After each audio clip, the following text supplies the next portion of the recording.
Hello and welcome to the inside of my motorhome, and Happy New Year 2018. Today's the 3rd of January.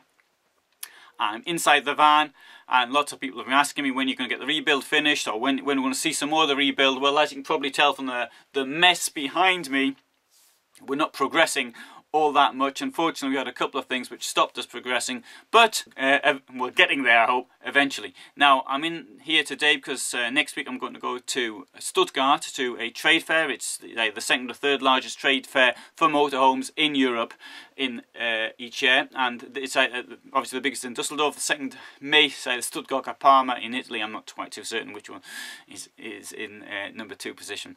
Anyway, it is in January, so it doesn't quite have the same atmosphere as Dusseldorf does. It also has a lot of tourist destinations, which Dusseldorf doesn't. So you've got big halls there full of places which you can actually visit throughout the world. Actually, it's not just for motorhomes, but it's for people in tourism and people who own package tours and things of that nature.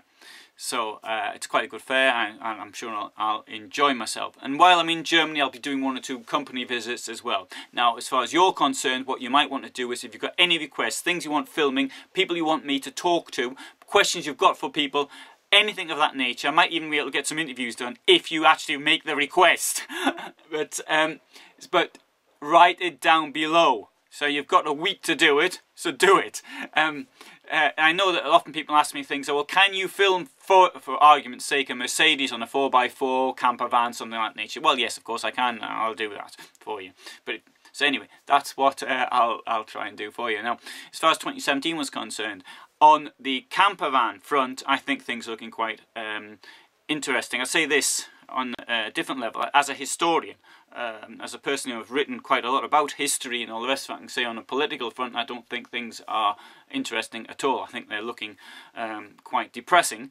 But let's stick to the motorhome front, and on that one, things are very interesting indeed. So we have these great advances in technology.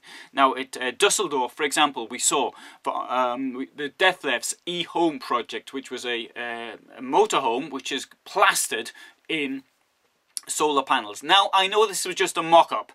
It wasn't connected, it doesn't charge the end motor as many people reported in the press. It doesn't work that way. The idea was just to charge things which are internally and you know, it's a project, it's a mock-up, that's all it is, just a mock-up. But the fact is that people are thinking of this, and I think that's what's really exciting. The engine it used, or motor I should say, it's produced by Iveco. It's on an Iveco base, and you can actually buy this if you want, and it'll do about 150 kilometers a day, and for most people that's probably quite sufficient. So if, for example, if you've got a delivery company or something of that nature, you're taking things around urban environments such as a large city even, and according to a study by Renault, most people do only about 70, 80, maybe even 90 kilometers in a day, but not more than that. So an electronic vehicle is really more than suitable, particularly you've got places like London which actually charge you for driving around. If you have the electronic vehicle, then there's no charge. So that, I think, is a feature which is very exciting. Another thing which I found particularly exciting in last year is lithium ferrous phosphate batteries. Now, electronic for the vehicle, these batteries are much lighter than lead acid batteries. They've got a far longer lifespan. I mean, they'll last longer than we will. Well, they should do. It depends on how many cycles you're putting them through. And so this is supremely interesting, because it will fuel not only, you know, the internal habitation area for your vehicle, but also I think it may be possible to start using these to power the vehicle itself. Now, if you've been watching my rebuild, which I just alluded to, you'll know that we've been working on something ourselves to actually power the internal electrical things in this vehicle, the heating and the air conditioning, via 230 volts, it could be with a battery system like this, and we're still working on it. I'll let you know once it's when it's all finished, so please stay tuned. And I said that I would reveal how it was at Stuttgart, how things were, but unfortunately we're not quite ready yet. But I intend, even if it works out a failure, I will tell you what we were trying to do. The thing is, if it was a failure as well, we've also got the benefit that maybe some people out there have got ideas on how to make it a success.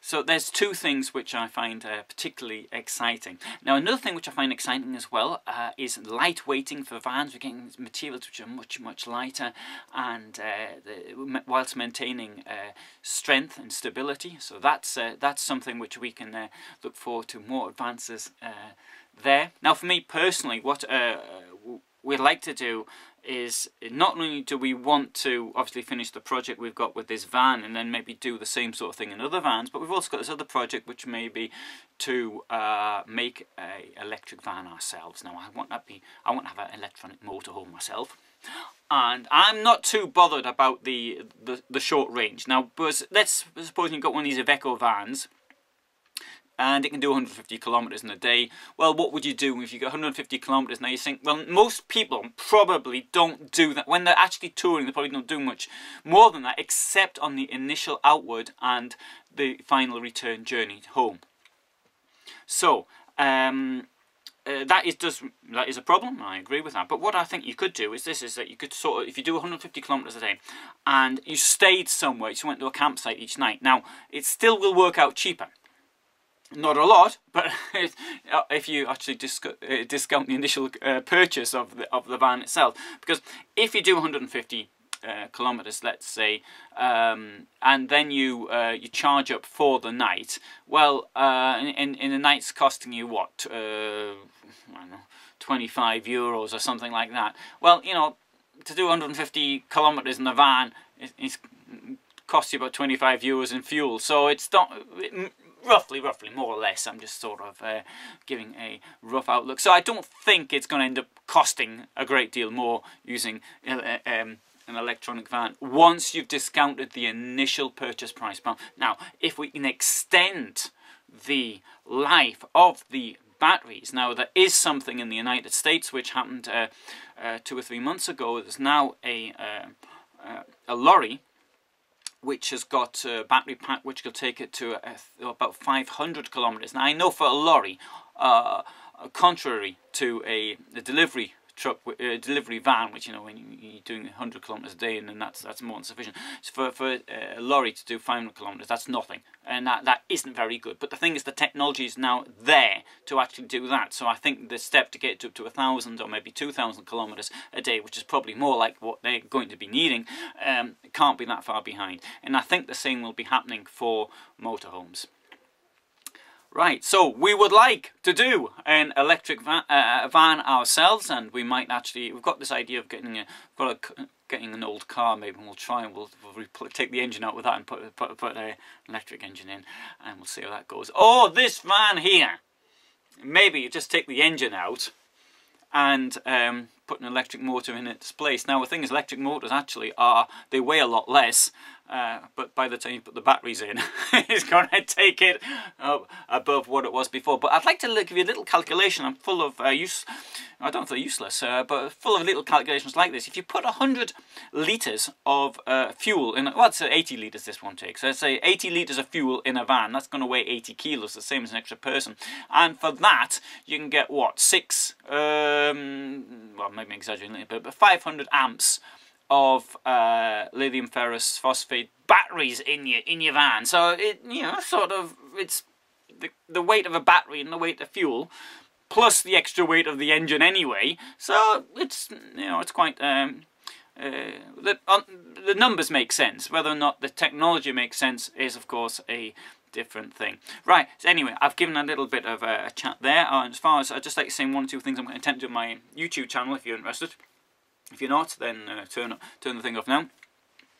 I think I'm going to be doing more. I used to do lots of things on history, and sometimes I think about things, and maybe I could also be writing things, and things go through my mind. So I might be doing a bit more on history. I am certainly going to do, though, much more on nutrition, and I'm particularly interested in nutrition for people of my age. That is to say, people are sort of slightly getting on a bit, because I can sort of share some of the things which I've been able to achieve. For example, in 2017 I lost a great deal of weight. I started off the year at around 79-80 kilos. I don't quite recall how much I was when I left because I was at my mother's place and I didn't tend to put on weight, but I can't remember how much I weighed when I left my mother's place, but okay, so about 80, and I finished off there at 67.5 kilos. Now obviously I had the intermittent fasting which I did, which was been very successful. Not only that, I can say I'm much fitter, physically fitter than I have been in what 15, maybe even 20 years. I really do feel fit. I was running out this morning and exercise, and I think it's largely due to my diet. So these are things I'd like to share with you, and maybe I've done a little bit of research on the science behind it, so I'll be doing that as well. And I also had a number of people have been talking to me about this for years and said, well, you know about one thing which others are interested in. Forget all this history stuff, this Second World War and all the rest of it. You should be writing about life, relationships, and this type of thing. And I was always a bit embarrassed to do this. I thought, but then again, why not? It might get a bit of a laugh, and that's the sort of things I share with you from my experience in life. Finally, I've got to say one thing. Lots of people complained about the camera. Now I've been using, and anyway, I bought this year. Santa Claus brought me this. Well, I had to go down to MediaMarkt and buy it myself, or Media Expert, I should say. Anyway, so I've got a wider angled camera now. This is a Sony Alpha 6000, and the angle is much wider than the one on the camera I've been using so far. So I think this will make a big difference. Now it's got one or two other little problems that haven't worked out yet, but it's very highly thought of. Lots of professional people using this, and it's really small as well. So much it's no bigger than the one I've been using so far. So it's great. So I think for that I'll get some wide angled shots in of the vehicles when I'm filming them. As far as journeys are concerned for this year, I've actually got nothing planned at the moment. We'll just see how it happens. I just know I'm going to Stuttgart, and other than that I really don't know what else I'm going to do. So thank you, and all the best for 2016.